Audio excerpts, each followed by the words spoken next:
In this video, I'm going over my 75 Cadillac DeVille front and rear suspension and steering, where all the bolts and nuts are located. Starting off with the strut, you got the upper nut at the top, and on the lower control arm, you got the bolt that runs through it, held by a nut in the back. For the upper control arm, you got 2 bolts held on by nuts at the bottom, and the cancel nut and cotter pin right here.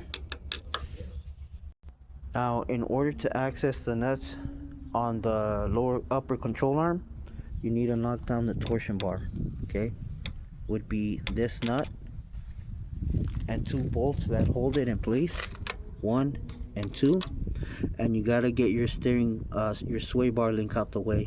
So in general, it's going to be 1, 2, and 3, held on by 3 nuts at the bottom of the lower control arm. Once you do that, you got a sway bar link bushing here, and on the left side, that runs 2 bolts through the frame. Once you get that out the way, you can go ahead and knock this lower ball joint off once you take off the nut right here. Okay, now for the steering link, you want to knock it down first from the cotter pin and cancel nut on the spindle. Once you knock that down, then you want to knock this from the pitman arm, okay, not from the actual pump, and the pump is being held by 3 bolts right here by the steering link. Okay, and then you got 2 bolts here that run through the frame.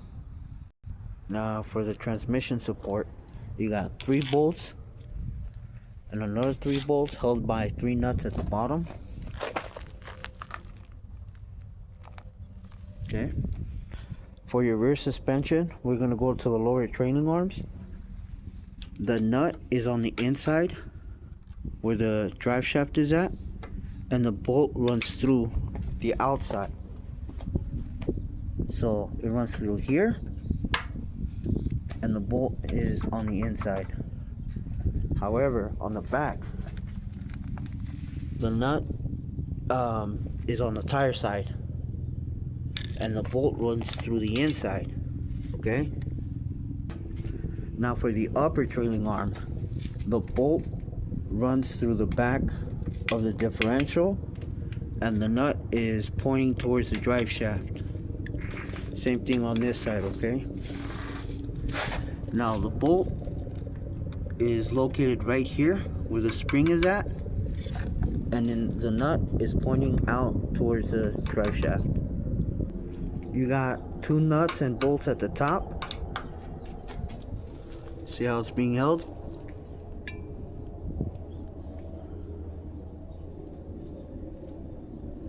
And then you got the big bolt that runs through the bottom. Okay, you're gonna need a big adjustable crescent wrench to hold it in place, and then screw the nut from the back, as if you can see that.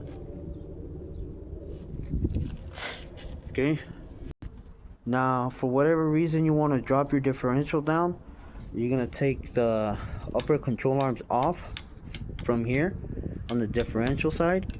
You're gonna knock down the strut from the bottom, and then you're gonna move to your lower trailing arm, and then you see the brake line that runs through here.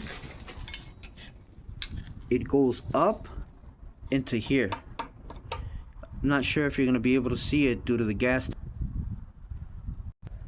So you wanna unscrew it first, and then take the pin out and pull it through. You just want to be careful with your bleeder valve, okay? But the first thing you need to do is remove your drive shaft. Okay, there's 4 bolts here. Now for your emergency brake line, you can remove it from here. Okay, there's 2 bolts. All right, now if you're going to remove the body, this holds on to the body, and the upper one is held on by the tranny support. and then a big bolt and a coupler runs through here, goes into here. The wire sticks out into the cab, okay, where the emergency brake is. It's the same setup that's right here, okay, the same thing as you see here, okay.